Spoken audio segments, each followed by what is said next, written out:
A comenzar entonces a hablar sobre lo que es estrategias para trabajar con casos de violencia doméstica y entender qué cosa es la violencia doméstica y cuándo es que se puede trabajar, diríamos, con las parejas cuando hay situaciones de abuso en la relación.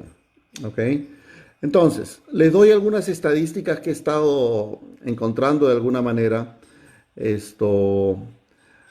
Esta es una fuente del Perú, dice que el 70,8 de las mujeres que estuvieron alguna vez en relación de pareja sufrieron algún tipo de violencia por parte de su compañero o su esposo.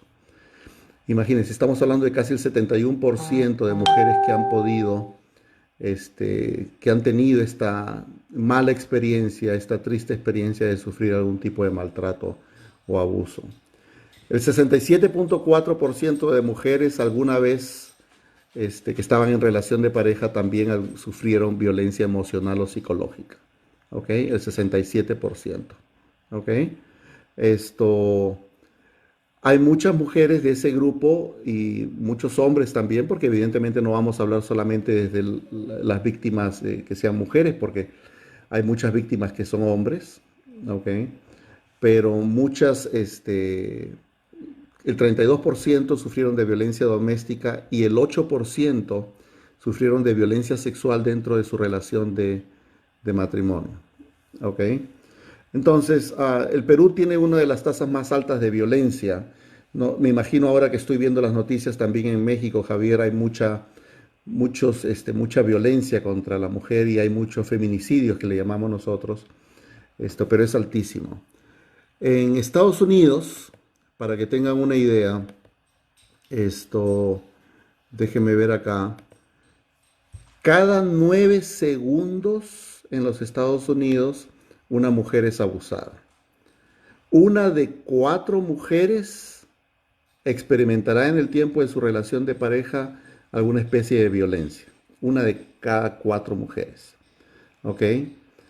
Y 3 mujeres en los Estados Unidos son asesinadas principalmente por su esposo o su novio o su pareja, básicamente. ¿Ok?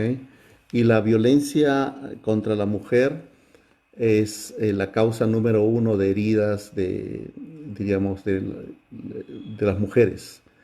Ah, Interesante también lo que es relaciones del mismo sexo, relaciones homosexuales, hombres, mujeres. El índice de violencia doméstica entre relaciones en Estados Unidos del mismo sexo es del 25%, más o menos. ¿Sí? Estas son algunas de las estadísticas que ocurren acá, en los Estados Unidos. Para que tengan una idea y evidentemente ustedes saben por las cosas, las noticias que se escuchan que ese es un problema grave. ¿Ok? Luego, lo interesante también es ver qué pasa con los niños cuando observan violencia. Muchos de nosotros hemos podido escuchar por ejemplo, esposos, esposas o gente que convive en una relación de pareja que se quedan en la relación por los hijos. Evidentemente estar en relaciones tóxicas no es lo más recomendable, así sea por los hijos. Es más saludable más bien que las parejas terminen en una separación saludable de alguna manera por el bienestar de los hijos. Pero del 30 a 50% de los niños que son testigos de violencia doméstica en sus casas se convierten en abusadores o en víctimas de violencia doméstica cuando crezcan. Niños que ven a sus madres ser abusadas tienen 6 veces más posibilidades de cometer suicidio y 24 veces más posibilidades de asaltar a alguien sexualmente que niños que crecieron en hogares no violentos. ¿Sí? O sea que también estamos viendo que pueden haber consecuencias devastadoras para diríamos, para los niños que pueden ser testigos de alguna manera de lo que es violencia doméstica. ¿Ok? Entonces, y es un número alto diríamos, de niños que pueden observar y ser testigos de lo que es violencia doméstica. Entonces, hay una especie digamos, los que trabajamos con terapia de pareja sabemos que uno de los problemas que se van a presentar más en una relación de pareja son problemas de infidelidad y problemas de violencia doméstica. ¿Ok? Entonces, ¿cuándo es que podemos trabajar con casos de violencia doméstica y cuándo es que no podemos trabajar con casos de violencia doméstica? O sea, ¿qué tipos de casos vamos a poder decir, ok, yo puedo trabajar con ustedes y qué otros casos vamos a decir, no es recomendable trabajar en un contexto de terapia de pareja? Porque piensen en lo siguiente, el, la terapia de pareja es un contexto, es una situación en la que yo trabajo con dos personas que tienen un objetivo de poder trabajar esencialmente por la relación. Yo no concibo una terapia de pareja en que uno de los dos no quiera continuar con la relación. Eso puede ser considerado de alguna manera para algunos terapia de pareja, pero la terapia de pareja, Sue Johnson y John Gottman, que son, diríamos, uno de los especialistas más destacados acá en Estados Unidos, ellos dicen que para poder hacer una terapia de pareja tiene que haber un compromiso por parte de los dos. ¿Ok? Entonces, si entendemos terapia de pareja por dos personas que quieren reconstruir una relación, tiene que haber ciertas condiciones para que esa terapia se pueda dar y pueda funcionar. Recuerden que la intención es quedarse en la relación. Si uno de los dos no tiene intención de quedarse en la relación, hay que trabajar una terapia más de separación o de divorcio. O quizás una terapia individual para lo que es una toma de decisiones, de poder determinar, ¿quiero quedarme o quiero irme? En mi página web, otra vez, alejandronavarrete.com, en la sección español, en la sección que dice lecturas, hay una lectura muy pequeñita que se llama irse o quedarse. Todas las parejas o todas las personas que entran a una terapia, lo primero que yo les pregunto es cuál es su intención con respecto a la terapia y para qué buscan ayuda y por qué vienen a buscar la ayuda mía, por ejemplo, ¿no? Y la pregunta clásica que yo lo hago y lo saben muchos de mis alumnos que han estudiado conmigo es, de todas las parejas con las que yo trabajo, las puedo reunir en tres grandes grupos. El primer grupo, uno de las dos personas están seguras de que quieren estar en la relación, los dos quieren mantener la relación, los dos quieren quedarse en la relación y los dos están comprometidos por esta relación. Hay problemas, han habido situaciones pues de desgaste de la relación, de desconexión emocional, que ha hecho de que comiencen algunos problemas y distanciamiento emocional, por decirlo así. Recuerden que uno de los problemas esenciales de las parejas que se separan es que hay un distanciamiento emocional. Entonces, lo que ocurre ahí es que los dos quieren quedarse. Ese es el grupo número uno. ¿Ok? Los dos están comprometidos.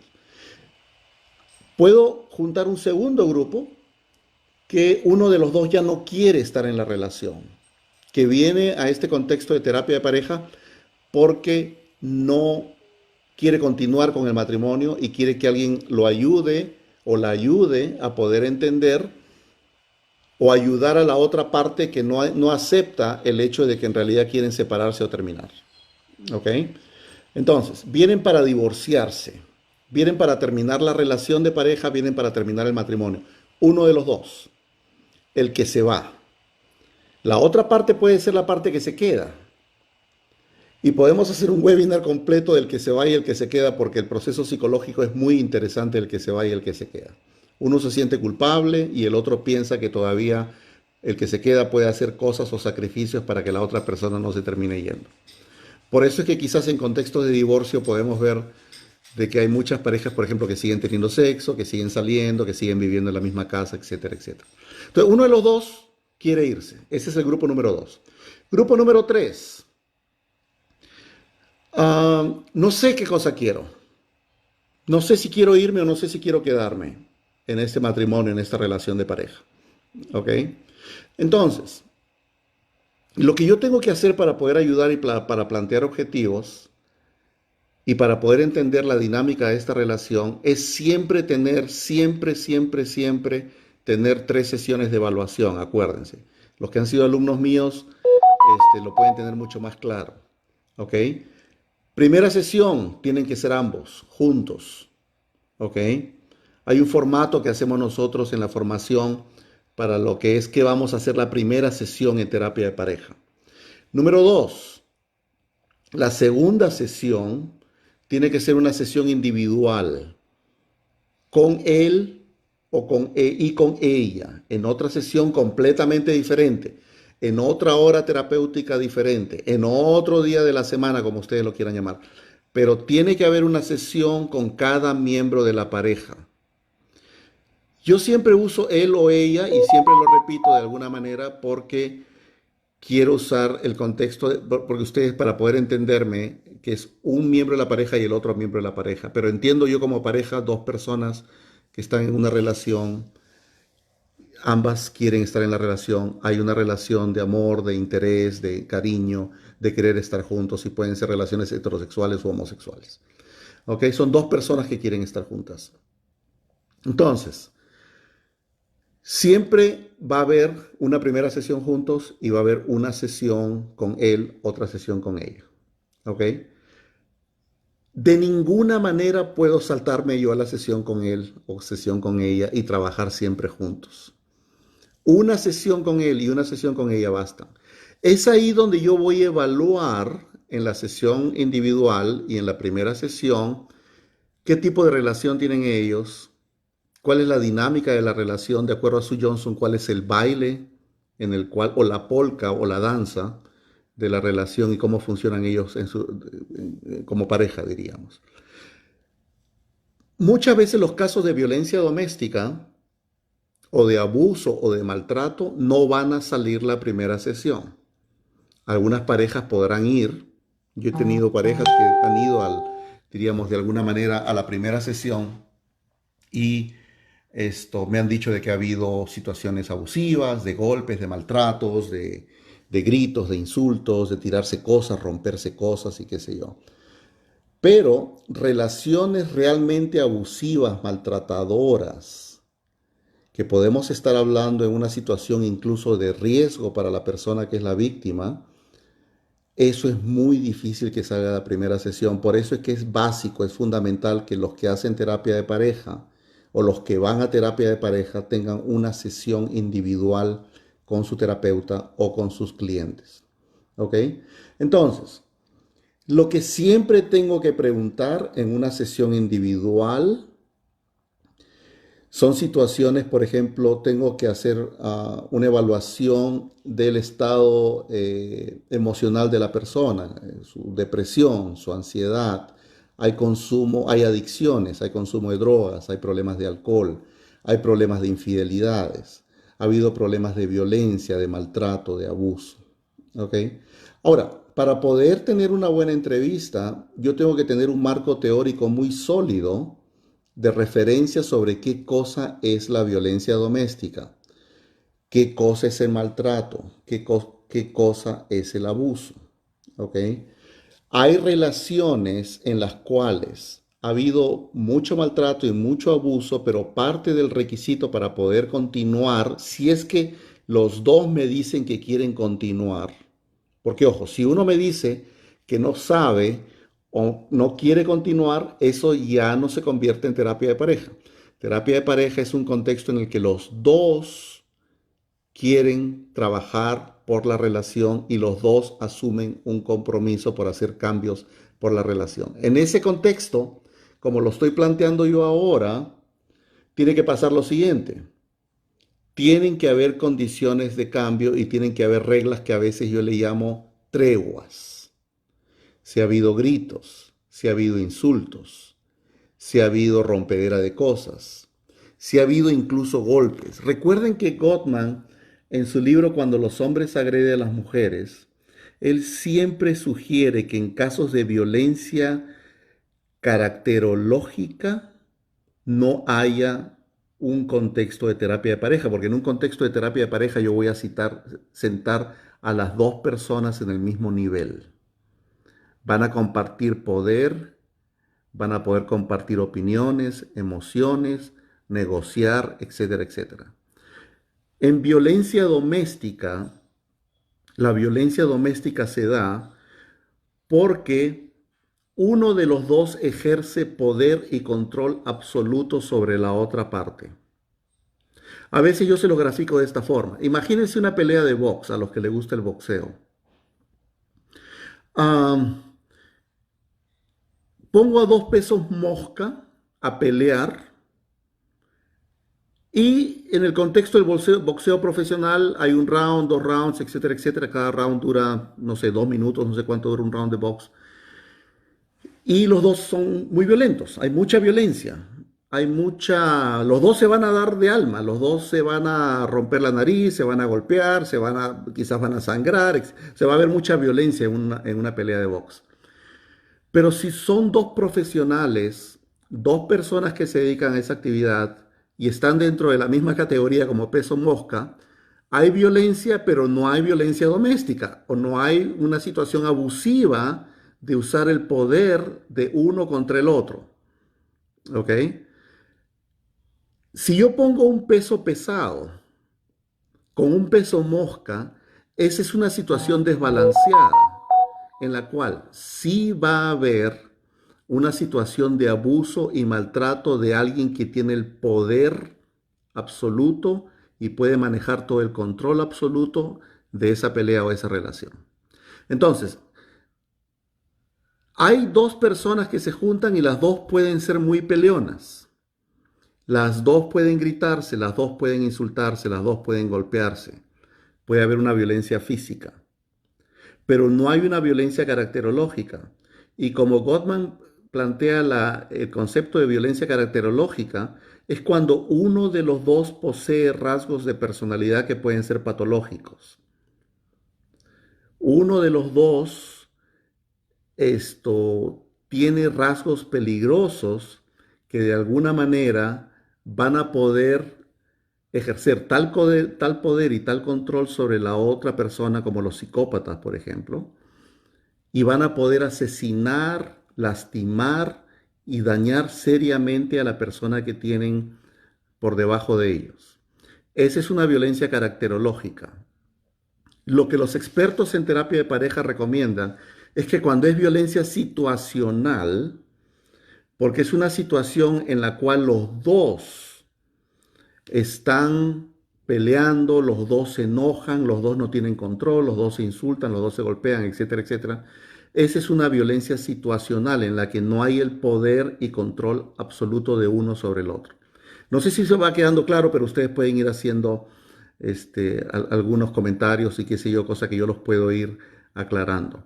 Pero un concepto de violencia doméstica caracterológica es cuando uno de los dos tiene rasgos psicopatológicos, muchas veces narcisistas de alguna manera, pero sobre todo psicópatas.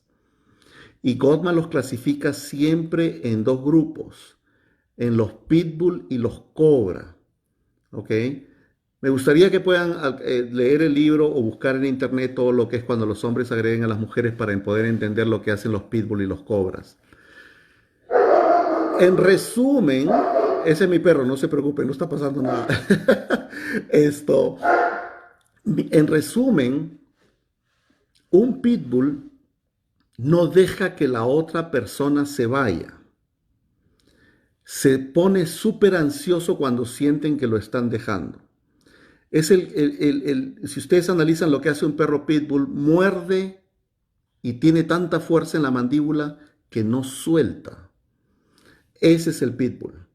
El pitbull es el típico psicópata que se victimiza, que llora, que sufre, pero que mata cuando la parte, en este caso, la parte que lo quiere dejar, que generalmente son las mujeres, lo terminan dejando. Cuando el pitbull se siente que lo abandonaron y lo dejaron, es ahí cuando va y mata. Ese es un tipo de violencia caracterológica que no podemos trabajar en contexto de terapia de pareja porque podríamos estar poniendo en riesgo la integridad de la víctima. ¿Ok? Gottman tiene incluso videos y sugiere algunas formas de cómo poder identificar a los pitbull en la relación. ¿ok? Y por eso es que me gustaría que lean el libro porque él lo plantea de una manera muy clara y muy interesante. El cobra, sin embargo, el cobra es el tipo relajado. El cobra lo pueden engañar, lo pueden dejar. O sea, el cobra en verdad no se hace a problema cuando su mujer lo deja. El cobra deja que se vaya, no tiene ningún problema, no siente nada. El cobra es el psicópata frío calculador que puede lastimar y puede dañar seriamente a la persona simplemente porque están en desacuerdo con él. Es un tipo sumamente peligroso también, sumamente peligroso.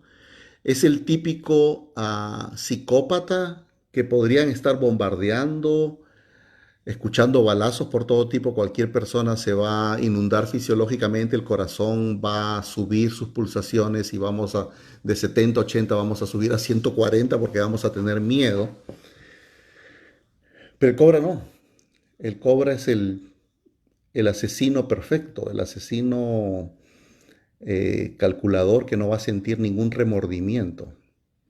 Ni siquiera puede tener lo que han hecho estudios con los cobras, que ni siquiera el ritmo cardíaco aumenta en los cobras.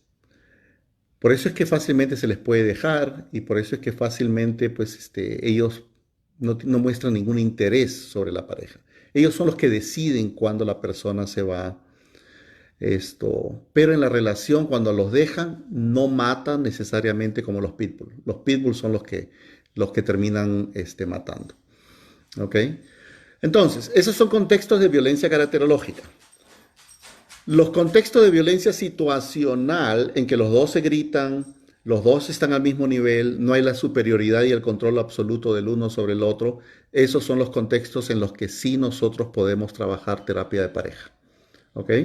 Puede haber abuso verbal, puede haber abuso emocional de alguna manera, incluso pueden haber contactos físicos, se han golpeado, se han atacado, pero para que haya un contexto en el que se pueda trabajar en la relación, tenemos que poner la condición de que todo ese tipo de violencia, de maltrato o de abuso se tiene que acabar inmediatamente. Si ellos no pueden acabar esa interacción negativa de enojos, de maltratos, de gritos, de rompedera de cosas, ustedes no pueden seguir trabajando con esa pareja. Lo que se tienen que hacer es quizás trabajar independientemente o individualmente con cada uno y trabajar, qué sé yo, control de enojo, manejo del enojo o como ustedes lo quieran llamar. ¿Ok? Entonces, ¿sí queda más o menos claro todo esto? No sé si va habiendo alguna pregunta, pero es importante, diríamos, el hecho, de que puedan ir entendiendo todo esto, porque en violencias donde hay golpes, abusos, de alguna manera verbales, maltratos, sí puede haber un contexto de trabajo con la pareja, pero siempre tiene que haber un compromiso de ellos de poder tener autocontrol. Y es algo que yo le llamo um, tener como una tregua. Yo le llamo una tregua, diríamos, que a veces incluso en algunas guerras han habido episodios muy, diríamos, muy únicos, ¿no? Por ejemplo, en alguna Navidad en la Guerra Mundial, los alemanes y los ingleses o los aliados establecían que ese día por Navidad, por ejemplo, no se iban a lastimar, no se iban a golpear, no se iban a matar, no se iban a tirar balazos de un sitio a otro. Entonces esos días ellos celebraban la Navidad, incluso hubo algunos que reportaron, incluso pudieron acercarse a ellos, jugar un partido de fulbito y qué sé yo, de fútbol, pero era el día de la tregua, diríamos. El 26 de diciembre me imagino que otra vez comenzaban otra vez los ataques y los asesinatos, etcétera, etcétera. Entonces yo a veces le cuento a las parejas eso, si ellos podrían tener alguna especie de tregua, si podrían tener alguna especie de alto, ya no lo voy a volver a hacer, vamos a parar, mientras estemos en este contexto de terapia, vamos a parar y vamos a trabajar nuestras dificultades y nuestros desacuerdos en este contexto de mi oficina, yo ayudándolos. Gottman habla algo muy interesante en su último libro que se llama Terapia de pareja y de familia, que es un libro muy interesante, salió a inicios del 2019. Esto, Él dice que las personas, una de las habilidades más grandes que tenemos que desarrollar y que son más importantes desarrollar dentro de todo el contexto de lo que es inteligencia emocional o desarrollo de nuestras emociones, recuerda que él está trabajando, haciendo muchos trabajos con niños. Él habla a través de lo que, él habla de la importancia de lo que es trabajar con niños para tener relaciones adultas saludables y con adolescentes también.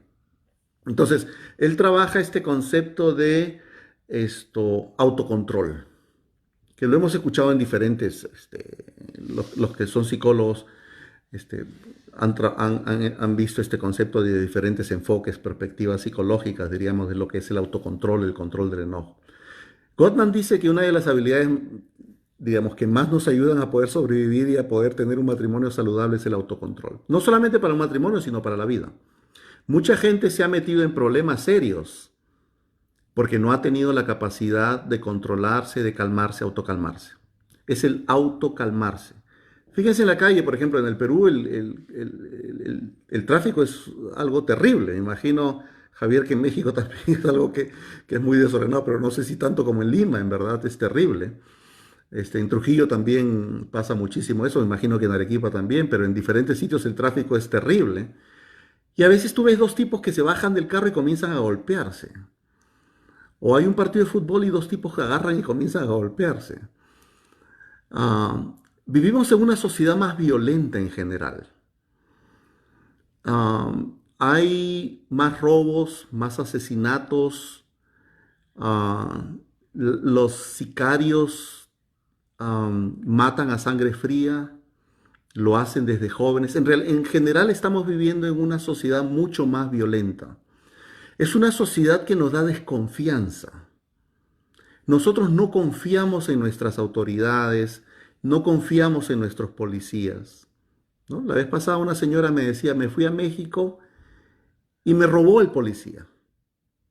El policía, yo le mostré mi licencia de acá de Atlanta, de Georgia, y me robó el policía. Imagínate que un policía que supuestamente está, que representa la ley, que representa tu protección de alguna manera, te termine robando. Entonces, nosotros vivimos en sociedades altamente violentas porque no hay confianza en las autoridades, no hay confianza en el gobierno, no hay confianza en nuestro presidente, en nuestros congresistas, en nuestros alcaldes. En el Perú hay una situación única que tenemos varios presidentes que han terminado en la cárcel, alcaldes que están en la cárcel, por corrupción, por X temas. Vivimos en sociedades donde no hay confianza. Donde la gente vive y no hay confianza son sociedades altamente violentas. Entonces, si pensamos en países desarrollados como los países nórdicos, ¿ok? Este, Noruega o diferentes tipos de países, Islandia, son países donde hay mucho más confianza en sus autoridades y son países donde la gente se describe que vive mejor y que se describen a sí mismos como más felices. Son países donde la confianza en las autoridades y en el otro se ha logrado que uno pueda vivir mucho más en paz, en mucho más tranquilidad. ¿No? Tengo una amiga, creo que vive en Finlandia, ella me parece, creo que fue en Finlandia que me dijo. Ella me dice que van al supermercado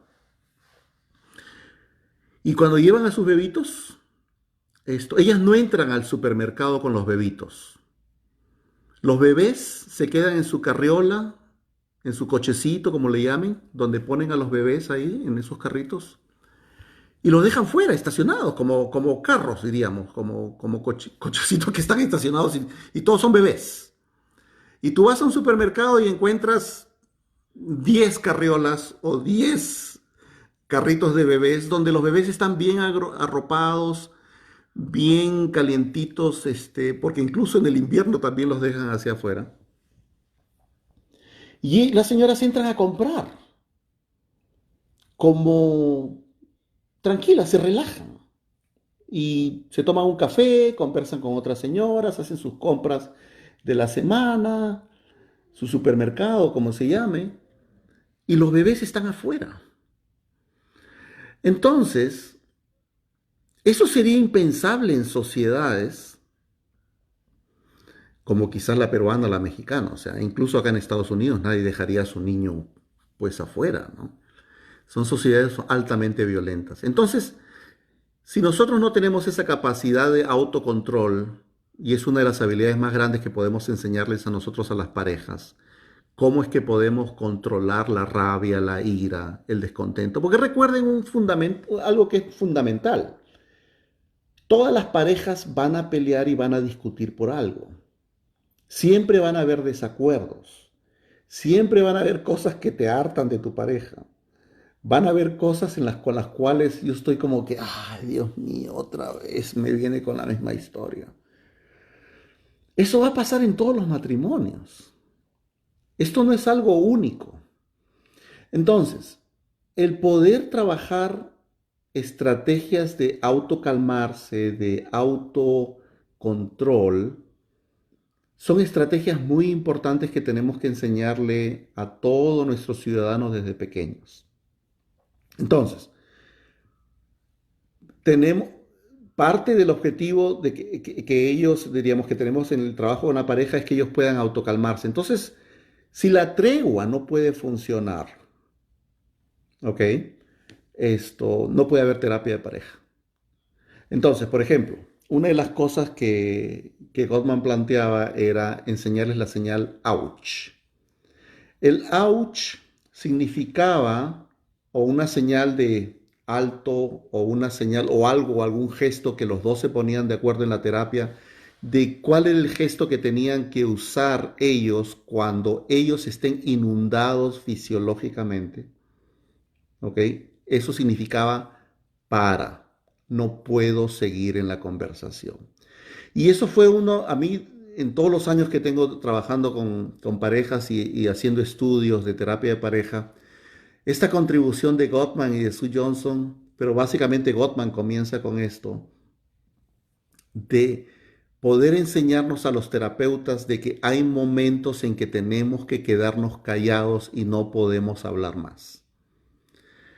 Y que las parejas y las personas o el miembro de la pareja entienda de que hay momentos en que nuestro sistema nervioso está tan inundado, tan saturado de la conversación o de la pelea, que ya no podemos seguir en la discusión, porque es humanamente imposible. No tenemos esa capacidad de escuchar, no tenemos esa capacidad de poder procesar lo que la otra persona me está diciendo. Recuerden que otra de las habilidades que hablan estos terapeutas de pareja es tener interés y mostrar interés por la otra persona.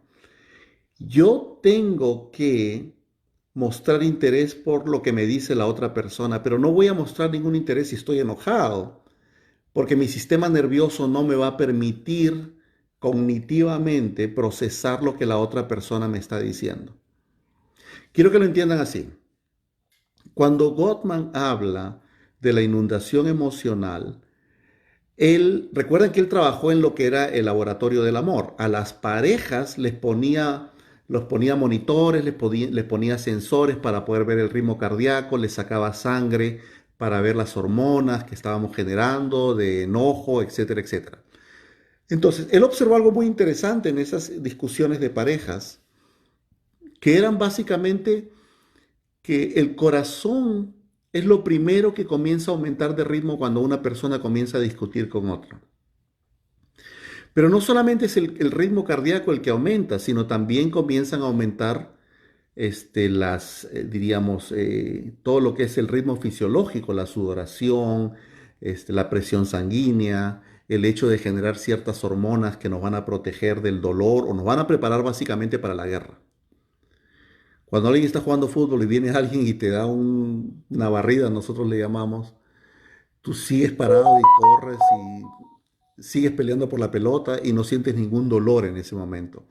El sistema de sobrevivencia de nosotros funciona de una manera tan única, tan fantástica, que ante las situaciones más extremas nuestro cuerpo va a sobrevivir. ¿Ok? Y es una cosa increíble. Por ejemplo, si ustedes se pierden en un desierto,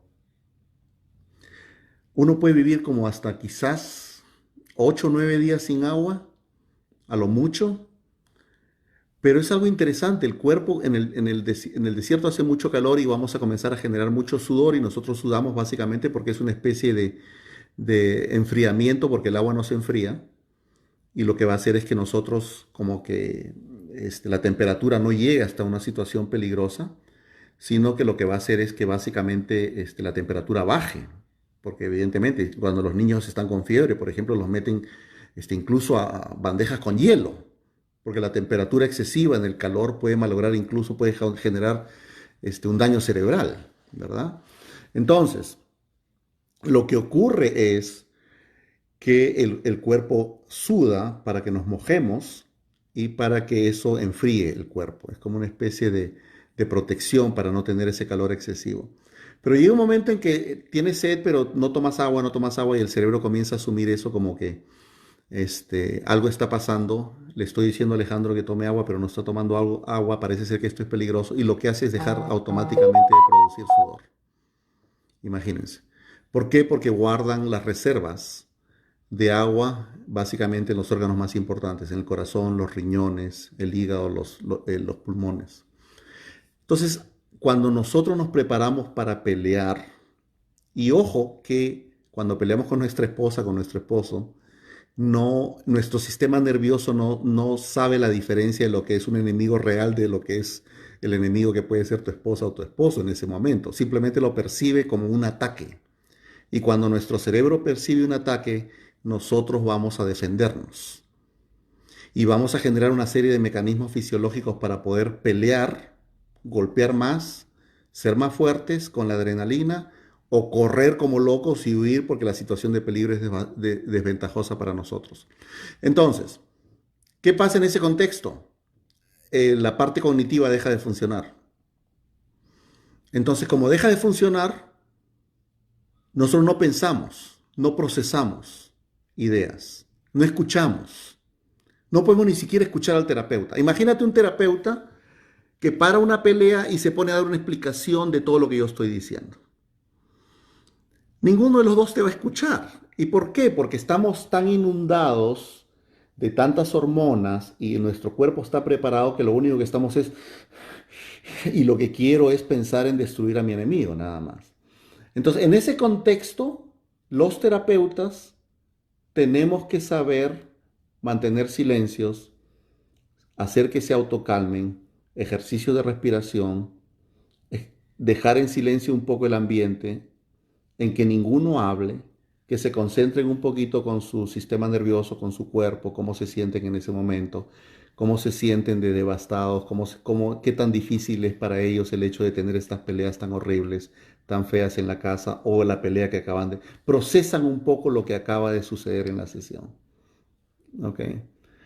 Entonces, los dejan callados, manejan el silencio, los hacen hacer algunos ejercicios de respiración, pasan 2, 3 minutos, ¿cómo se van sintiendo ahora?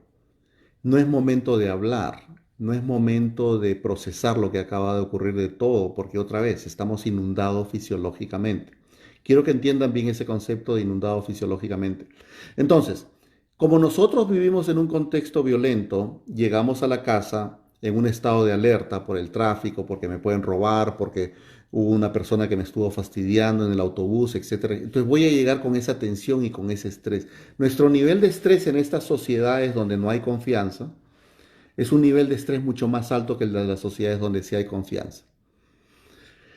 Entonces, vamos a estar mucho más alertas todo el tiempo y muchas veces llegamos a la casa donde queremos que sea un templo de paz, pero no siempre la hay porque están los hijos, porque a veces pues nuestra esposa, nuestro esposo quiere hablar con nosotros, no se dan todas las condiciones, yo lo que quiero es descansarme, desconectarme y a veces no tengo esa capacidad de poder manejar todo ese estrés que yo tengo.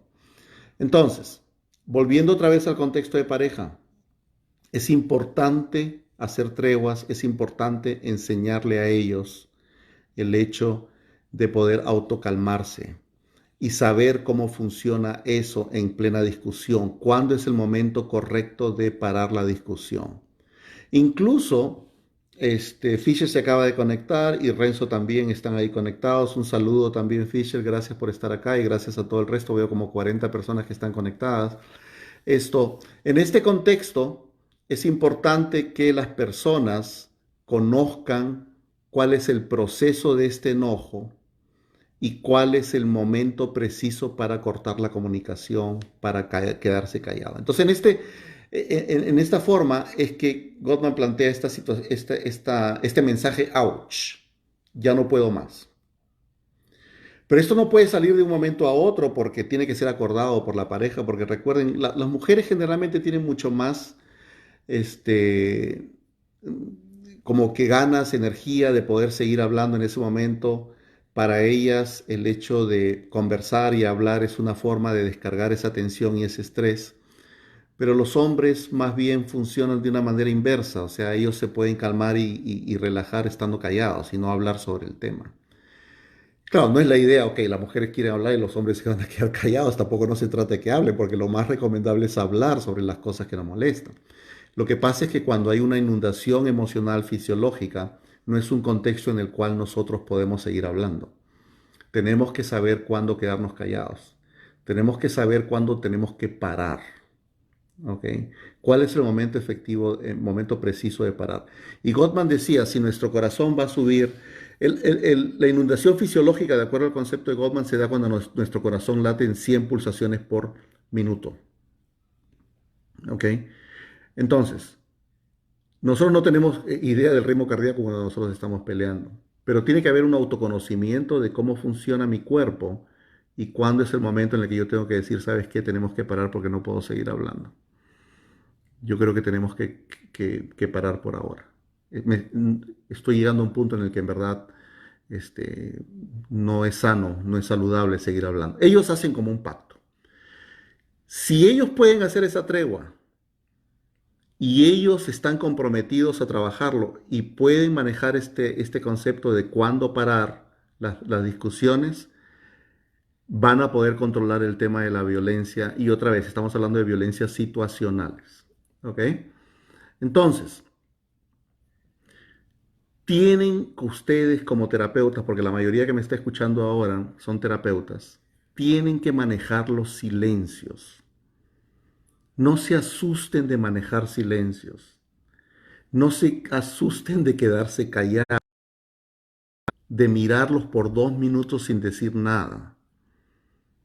Una de las mejores estrategias después de quedarse callado es ¿qué sienten en este momento?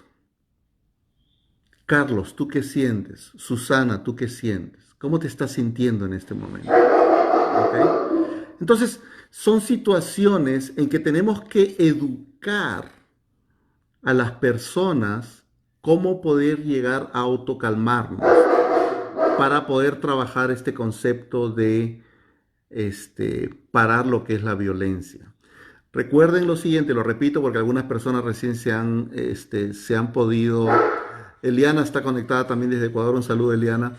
Esto, un contexto de violencia caracterológica donde hay una patología y donde pueden haber esta situación de pitbull o de cobras, no se puede hacer terapia de pareja. Esas parejas no llegan generalmente a tu consulta. Pueden llegar solamente si es que en realidad uno de los dos está, o generalmente la víctima, como que ya está harta y no da más. Que esto se ha dado por años y que ya no doy más, me siento asfixiado y digo que ya no más. Entonces en ese momento, la otra parte que es la abusadora, quizás verbalmente, emocionalmente, dice, ok, vamos a terapia de pareja. ¿Ok? Ahora, lo interesante de esto también es que el cambio no tiene que venir solamente por parte de la persona que es abusadora. Terry Real, que es un psicólogo que trabaja en el norte de Estados Unidos, que él tiene un libro que se llama ¿Cómo puedo entenderte? Él está haciendo trabajos muy interesantes de masculinidad y de la violencia del hombre sobre la mujer. Muchos de esos estudios también aplican a hombres que son violentados, hombres que son víctimas. En nuestra sociedad de eso no se habla mucho. No se habla de hombres que son víctimas de violencia doméstica. Y claro, de repente será por las mismas estadísticas de que hay más feminicidios. Hay muy pocos casos en que los hombres son asesinados por sus parejas, por sus esposas. Evidentemente la estadística se ve y es más notorio el número de mujeres que sí son asesinadas por estos psicópatas. Entonces, no podemos hacer terapia de pareja con ese tipo de parejas, pero no van a llegar. Pueden llegar en un contexto en el que, como les digo, la víctima va a pedir ayuda. Pero Terry Real dice que mucho del cambio del abuso tiene que venir por parte de la víctima. El concepto del doctor Real es que el abusador va a dejar su conducta abusiva si en realidad llega a pensar de que la víctima lo va a terminar dejando. Si la víctima le dice ya no más, esto se acabó. Pero para que se llegue a ese contexto en el que la víctima pueda hacer eso, tiene que haber todo un trabajo terapéutico. ¿Ok? Por ejemplo, una de las cosas que yo hago cuando trabajo esto en un contexto de terapia de pareja, yo le digo por ejemplo, a ella, le digo, ¿qué pasaría si tu esposo, a pesar de que está asumiendo un compromiso de parar con estos insultos, con estos maltratos verbales, no para? ¿Tú estarías dispuesta a irte de la relación? ¿Estarías dispuesta a terminar este matrimonio? Pues tenemos que trabajar con esta parte debilitada, con esta víctima, para que esta parte agarre más poder, pueda estar en una posición en que le pueda decir a la otra, tú me respetas o esto se acabó. ¿Ok? No es tan fácil el tema. Ustedes los que tienen experiencias en trabajar con esto, no es un tema muy fácil, porque muchas veces, a veces la gente pregunta, bueno, ¿y por qué una mujer que es abusada se queda en una relación abusiva? Y hay múltiples respuestas por esto, o sea, diríamos, hay un contexto social en el que a veces las mujeres piensan de que no van a poder sobrevivir solas, hay un contexto financiero, hay un contexto de autoestima, hay un contexto cultural en el que las mujeres no deberían dejar a los hombres, o que me casé para toda la vida, hay contextos incluso religiosos, pero yo he escuchado personas que me dicen, la Biblia dice que uno se casa para toda la vida, y yo no puedo dejar a mi esposo porque él va a ser mi esposo durante toda la vida, no importa si me maltrata. Entonces, hay hay muchas cosas que diríamos, van a poder explicar por qué una persona decide quedarse en una relación. Pero en un contexto de terapia, otra vez volviendo a este tema de la tregua, de que ustedes pueden trabajar una terapia de pareja en una situación situacional, de violencia situacional, es que las peleas a ese nivel, los maltratos, o sea, está bien estar enojado. Lo que no está bien es romper cosas. Lo que no está bien es gritar y decirle M a la otra persona. O sea, tenemos que distinguir qué es la emoción versus qué es la conducta y qué es lo que tiene que cambiar en realidad. Y cómo pueden hacer otra vez lo que acabo de decir hace un momento, este autocontrol. ¿Ok? Entonces, el hecho de que, por ejemplo, si la conducta de violencia no para y sigue escalando, una de las cosas que a veces suelo hacer yo, ¿ok? Es, digamos, por ejemplo, mudarse de fuera de la casa por un tiempo. O sea, si la víctima puede encontrar recursos am, familiares, económicos de alguna manera, alguna amiga, alguna tía, alguna mamá donde ellas puedan irse, por ejemplo. Ese podría ser un contexto de ayudarla a ella a que le pueda transmitir a la otra persona que en realidad yo estoy dispuesta a terminar con este matrimonio, con esta relación, si tú no cambias esa actitud. Y me ha pasado muchísimas veces que estos hombres o mujeres que han sido maltratadores han podido lograr con este entrenamiento un cambio significativo. Ahora, a largo plazo, eso es lo interesante, pero yo creo que las víctimas al empoderarse, porque recuerden que Terry Real trabaja una terapia que le llama terapia de empoderamiento, ¿ok? Por eso que trabaja este, diríamos, con esta idea de poder empoderar a las víctimas, ¿ok? Por ejemplo, también puede haber, otra de las cosas que podemos orientar a las personas es que, por ejemplo, el abusador también se vaya de la casa un tiempo. Ese es otro. Y ese es un proceso de tomar decisiones para ver si en realidad quiero quedarme, quiero irme y si voy a en verdad ver si es que esto va a poder parar o no va a poder parar. ¿Ok? Lo otro es tomar acción legal. Recuerden que, por lo menos acá en Estados Unidos, nosotros no estamos obligados necesariamente a reportar casos de violencia doméstica, salvo que esto sepamos por parte del abusador que tiene una intención de lastimar a la otra parte, a la víctima. ¿Ok? Si sentimos que la otra parte sí puede estar en riesgo, nosotros podemos actuar y llamar a las autoridades. Que me imagino que es un diríamos, contexto muy similar en otros países, ¿no? O sea, si hay situaciones de abuso o maltrato con niños o con ancianos, yo tengo que reportar. Lo mismo, ¿qué pasa si van a terapia de pareja y hay una orden de protección en la cual uno no se puede acercar al otro? Porque a veces ella le llamó a la policía, el juez dictaminó que él no se podía acercar a no sé cuántos metros de donde ella y a los días siguientes se amistan y se vuelven a estar juntos.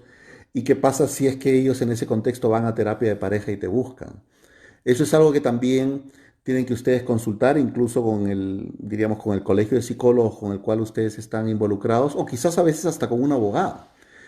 Porque uno podría tener orden de detención y ustedes estar involucrados en una situación en que no deberían haber permitido el hecho de que, porque ha habido una acusación de violencia contra el otro, en que piensan que yendo a terapia las cosas se puedan arreglar. Hay ciertos temas legales que también tenemos que estar familiarizados y creo que depende un poco de las leyes que se ejercen en cada país. Renzo pregunta salir del ambiente tóxico.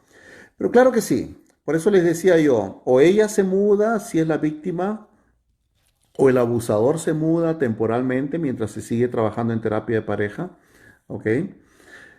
O se toma una acción legal, ¿sí? O también, por ejemplo, buscar ayuda para víctimas de violencia doméstica de alguna manera también, si es que evidentemente el abuso es muy notorio y no hay ningún índice de cambio, ningún compromiso, ni nada de eso. Entonces, mi idea que en un contexto de terapia de pareja se va a dar siempre y cuando los dos quieran hacer un cambio significativo. ¿Ok? Recuerden que hay que preguntar a la persona que te dice que sí se ha sentido agredida, se ha sentido violentada por la parte. ¿Tú crees que él o alguna vez hizo algo él que en realidad te dio miedo? En realidad dijo algo que tuviste que tu integridad estaba en peligro. Por ejemplo, una señora me decía en algún momento en una pareja con la que trabajé, dice Alejandro, él sacaba la pistola en la noche y se ponía a limpiar la pistola en la cama. Y comenzaba a hablar sobre su pistola y sobre los tiros, los disparos y que yo decía, qué raro, ¿no? Qué curioso, fíjate, es interesante cómo funcionan estas armas, cómo un balazo se podría disparar así de un momento a otro. Imagínate, ¿no? Esas son señales de que quizás estemos trabajando con un abusador del tipo esto de violencia caracterológica. ¿Ok? Estas ideas de si no puedo tenerte, nadie más lo hará.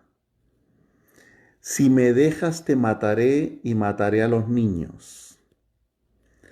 Esas son señales muy peligrosas porque recuerden que en una violencia caracterológica el pitbull asesina muchas veces a las mujeres y también a los hijos, que lo hemos visto muchísimas veces en la televisión.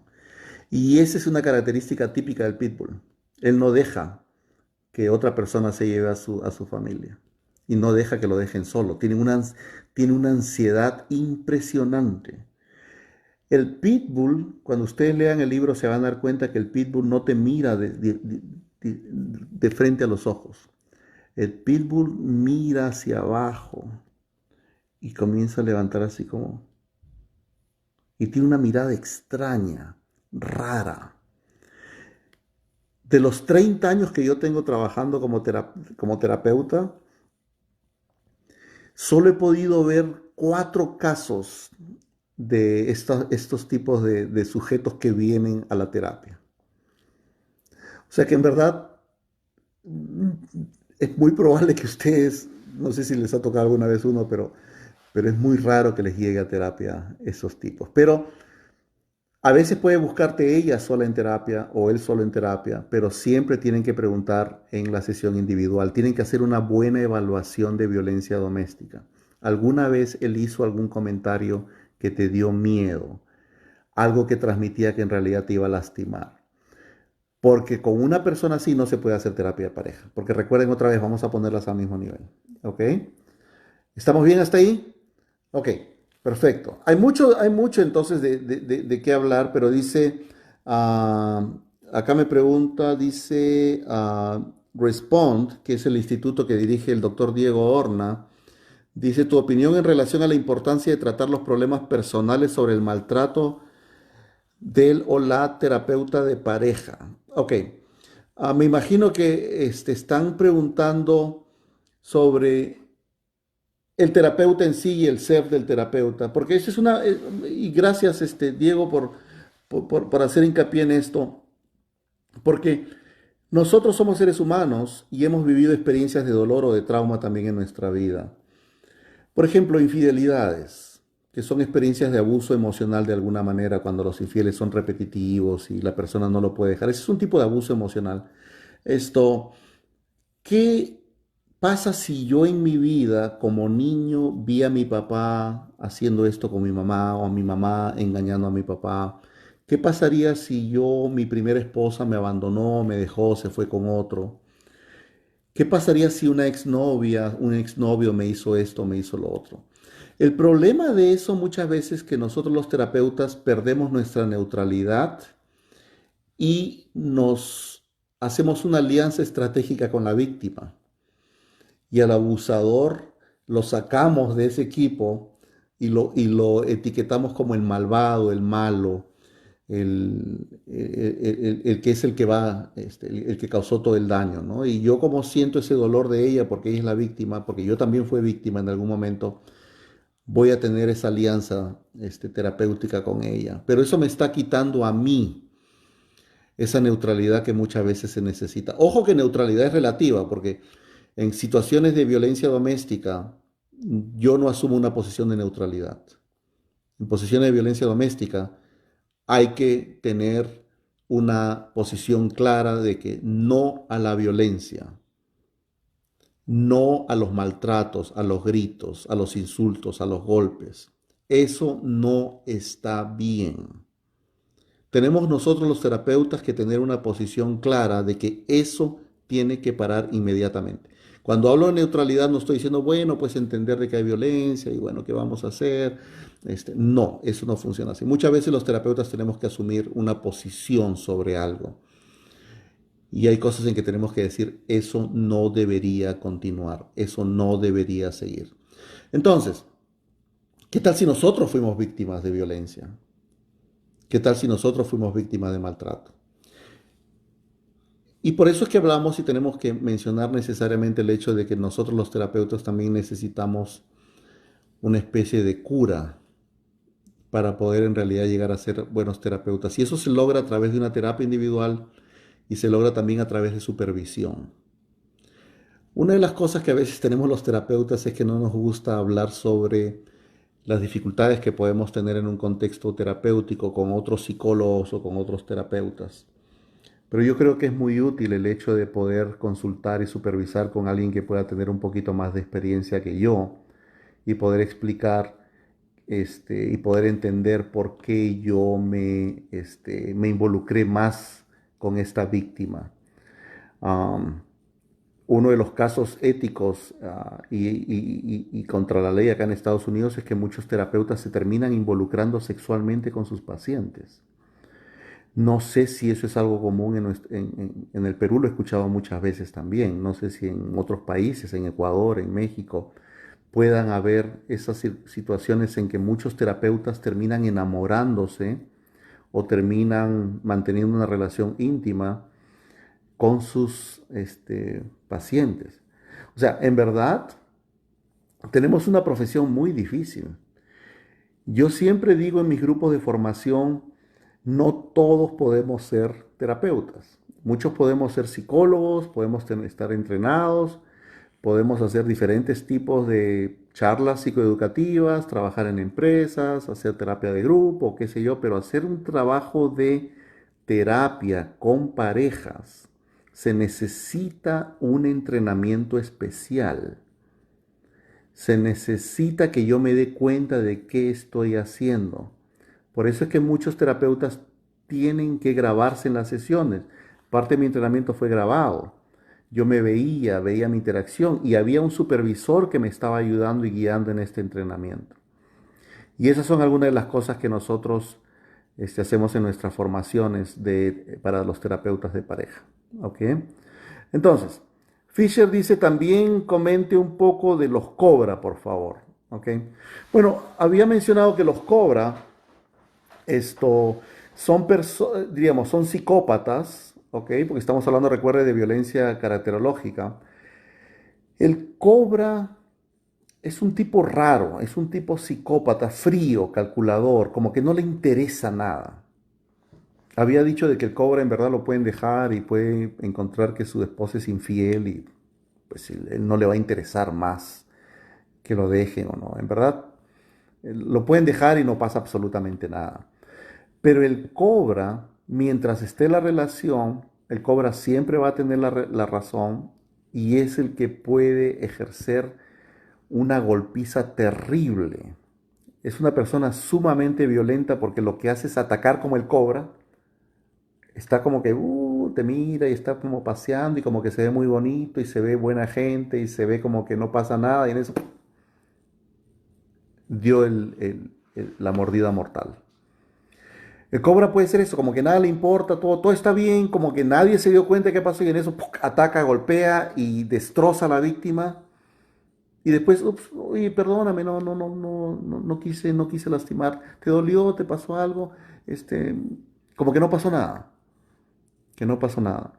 La diferencia con el pitbull es que es más posesivo. El pitbull es posesivo y no deja ir. El cobra no tiene problemas por eso, pero es sumamente violento. Porque además el cobra no tiene esa exaltación, esa ebullición emocional. Su corazón no explota 140, 160 pulsaciones por minuto. Por ejemplo, gente entrenada en el ejército que pueden ser asesinos a sangre fría, o esta gente que desactiva bombas de la policía que van y desactivan. Los más efectivos son los que pueden controlar su ritmo cardíaco.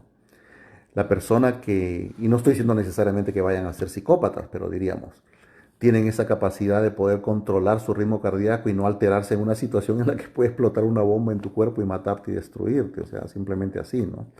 El promedio general de la gente estaría que la mano le tiembla y no podría desactivar nada, porque imagínense, una situación que puede explotar. Entonces, eso básicamente son los cobras, ¿ok?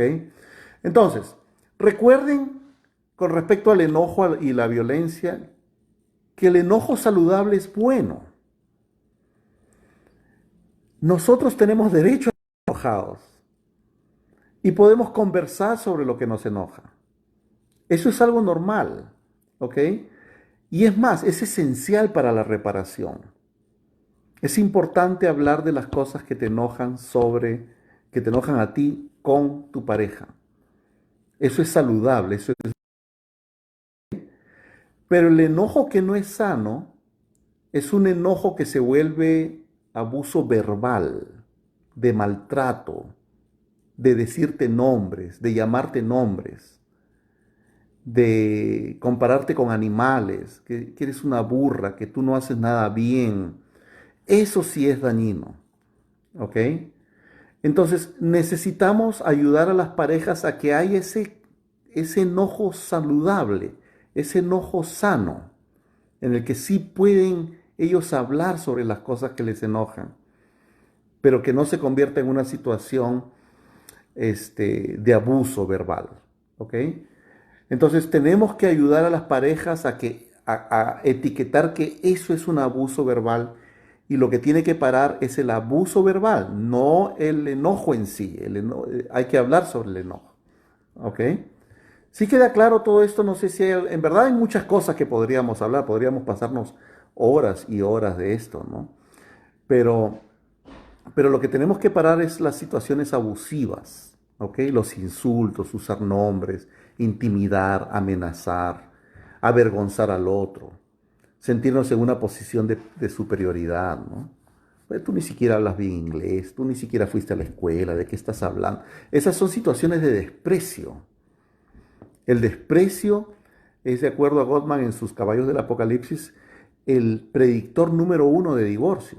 Tenemos que hacer que el desprecio termine, se acabe, y etiquetarlo como desprecio, y plantear de que si eso continúa, ellos se van a terminar divorciando, que eso se va a convertir en una relación tóxica, que eso es algo que va a dañar mucho la vida emocional de ellos.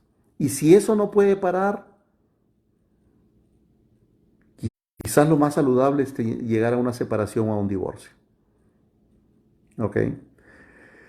Pero bueno, chicos, no sé ni siquiera qué hora es. Déjenme ver, son las 10:25, me parece que son. No sé si hay algún otro comentario, alguna otra pregunta. Esto, Déjenme recordarles cuándo voy a estar en el Perú para los que están allá y los que quieren ir. El día, déjenme ver, en marzo, que es el 27, el 28 y el 29, voy a estar en Trujillo. 28 y 29 voy a estar en Trujillo, ¿ok? Y el día 3 y 4 me parece que es, o el 4 y 5 voy a estar en Arequipa, si no me equivoco. Va a ser una de esas dos fechas. Pero vamos a comenzar dos grupos de entrenamiento. Uno en Trujillo, ¿ok? De tal manera que nuestros amigos ecuatorianos, los mexicanos están un poco más lejos, pero son bienvenidos igual. Pueden bajar a la parte de Trujillo, que es la parte norte del Perú, ¿ok? Y en la parte sur de Arequipa, con el doctor Abel Chacón, vamos a estar también. Este, y otra vez, doctor Chacón, doctor Horna, gracias al Colegio de Psicólogos de la Libertad. En verdad, para mí es una bendición, me siento muy agradecido por la invitación que me hacen al Perú, yo feliz de ir al Perú, de compartir con mis compatriotas y con nuestros colegas. Recuerden también que tenemos una formación en Atlanta, ahora en mayo. Si quieren venir a Atlanta, pueden comunicarse conmigo. Mi número de WhatsApp, ya saben, es +1 404 663 4158, +1 404 663 4158. Ustedes pueden llamarme, pueden preguntarme, pueden hacer alguna consulta. Si en algún momento tienen alguna duda, estoy ahí para poder ayudarlos.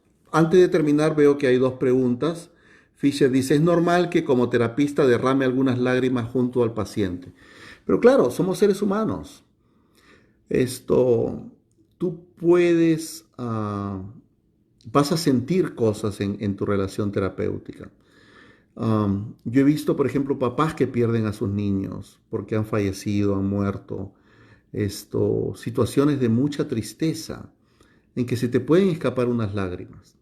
¿Ok? Pero recuerden que ustedes siempre están en una posición de poder ayudar terapéuticamente al otro. No es que vayas a estar llorando como que, o sea, digamos, puedes botar unas lágrimas, o sea, como humanos vamos a sentir todas esas cosas.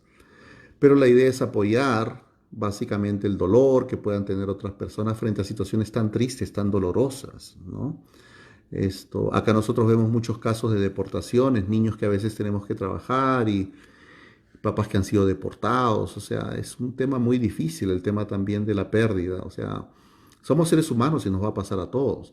Lo que tenemos que tratar de evitar es que muchas veces nuestros rollos personales influyan en nuestro trabajo terapéutico.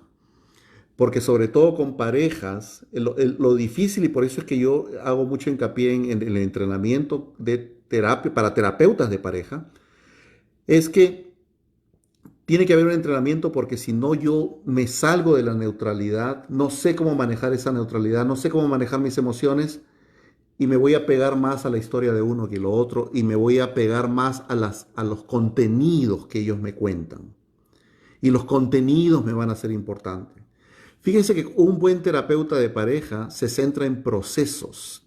El objetivo esencial es que la pareja se reconecte emocionalmente. Y para eso tenemos que tener técnicas, saber cómo hacerlo.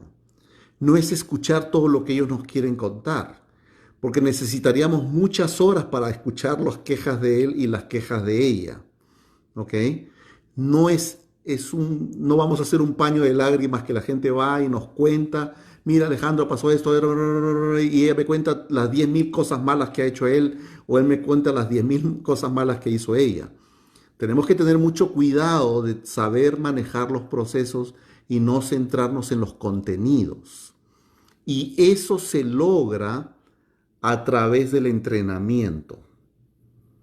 Recuerden que nuestras universidades no nos entrenaron para ser terapeutas de pareja. ¿Ok? Entonces, Raúl Peña pregunta, déjeme ver, ¿la red de apoyo de los protagonistas tiene alguna función dentro de la terapia de pareja en estos contextos de violencia? Ok, la red de apoyo de los protagonistas. Me imagino que tiene que ser él y ella, me imagino. O sea, si la familia, si alguna, diríamos, red que pueda servir como amigos, amigas. Yo creo que eso sí es importante, lo había dicho hace un momento, que tiene que ver, por ejemplo, si hay una separación temporal o si yo me siento amenazado, realmente tengo que preparar la huida de la persona que es la víctima, porque evidentemente siento que su situación puede ser riesgosa, su vida incluso puede estar en peligro. Puedo incluso consultar autoridades y, con las autoridades y qué sé yo, pero tengo que preparar todo un sistema de huida, ¿ok? Y eso significa ayudar a las personas, por ejemplo, a tener todos los documentos en orden, una fuente de dinero, tarjetas de crédito, la tarjeta del banco, la partida de nacimiento de los niños. O sea, tengo que ir fabricando esa huida y tener un sitio donde o una fuente de apoyo que me pueda apoyar en ese proceso. Luego dice, es normal que como terapista derrame lágrimas, ya lo conversé, Fisher. Eliana, doctor, ayúdenos con el link de la carta de los que se quedan y los que se van. Eso es muy interesante, en verdad. Ah, el, la persona que yo creo que en Lima, me parece, el doctor José Valdeón me estaba hablando de hacer un taller para lo que es el divorcio y lo que yo hago de divorcio acá en Estados Unidos. Ahí es donde hablo mucho de lo que se quedan y los que se van. El que se queda básicamente es la persona que quiere quedarse en la relación de pareja, no es la persona que se queda en la casa. La persona que se va es la persona que quiere el divorcio. Una de las cosas esenciales, Eliana, que hay que saber en este caso, es que yo no me puedo quedar en una relación de pareja si no quieren estar conmigo.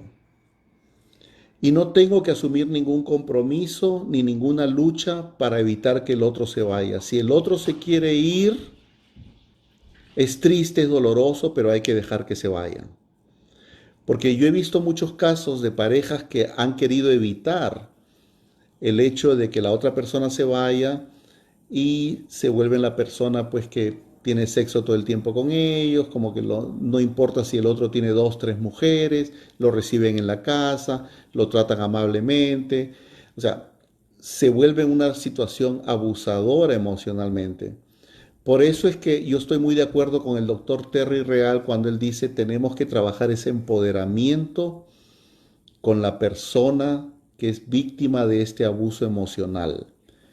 Si tú sigues haciendo esto, yo me voy. Y tienes que estar seguro si me voy, que yo me voy a ir. Y con el abusador tienes que trabajar lo siguiente. ¿Tú estás dispuesto a que esto se acabe si sigues con este tipo de conducta? En verdad, podría terminar tu matrimonio si tú sigues con esta conducta. Si tú cambias, ¿cuáles pueden ser los beneficios? Ayudar un poquito al abusador a poder centrarse en su conducta que tiene que cambiar y en los beneficios del cambio. Pero el temor natural del respeto, de que si yo sigo abusando, la otra persona se va a ir. Pero tengo que hacer una alianza terapéutica importante con la víctima, porque en realidad el poder de decirle al otro que me voy a ir viene solamente de la víctima, no del terapeuta. La víctima tiene que empoderarse tanto de poder decir al abusador, tú sigues haciendo esto y yo me voy. Por eso es que tienes que tener un plan de protección. Por eso es que tienes que ayudarla a tener ese plan de salida, para que la otra persona en realidad pueda sentir de que en verdad me van a dejar. Si yo me interesa este matrimonio, me interesa mis hijos, me interesa mi familia, tengo que ponerme en la posición que en realidad esto se va a acabar. Y si tengo ese temor natural de que la otra persona me va a dejar, va a haber un autocontrol de alguna manera. ¿Ok?